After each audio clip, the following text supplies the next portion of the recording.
Hello guys, शुभ सकाळ, good morning. आज मी पहिल्यांदा छोटासा ब्लॉग करते. मला जमले का सांगा. तर आवरली का कामं तुमची? का आज मी संकष्टी चतुर्थी असल्यामुळं 5 वाजताच उठले. मस्त भांडे झालेत, माझे कपडे झाले. आणि आज आमचा स्टॉल असल्यामुळं आज संकष्टी चतुर्थी असते, खूप गर्दी असते ना. तर आज यांनी घेऊन गेले खरडा, कोशिंबीर, म्हणजे मग दिलं सगळं बनवून मी. तर आता दुपारसाठी बनवते. तर दाखवते तुम्हाला मी. हो का, इथं मस्त मिरच्या निवडल्या, त्याच्यात मीठ टाकून मस्त त्याचा ठेचा बनवायचा. आणि हो काही काकडी चिल्ली आहे ना, त्याची कोशिंबीर बनवायची, दही टाकून, दही साखर टाकून. तर आज खूप गर्दी असते, ह्यांना बी टाईम नसतो. तर आता कार्तिक गेलाय, त्यांना मदत करण्यासाठी काय पाहिजे काय नाही विचारायला. आणि धनश्रीबाईची तर अजून झोप चालू आहे, सुट्टी आहे म्हणून. तर माझे चालले हळूहळू कामं, टी व्हीला गाणे ऐकत मस्तपैकी चालले हळूहळू कामं.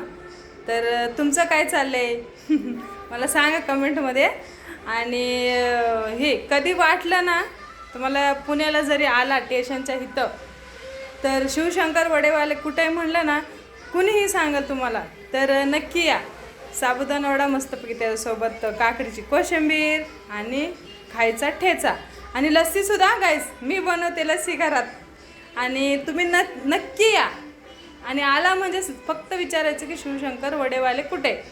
आणि मी आज पहिल्यांदा नाही का छोटासा ब्लॉग केला आहे म्हणजे.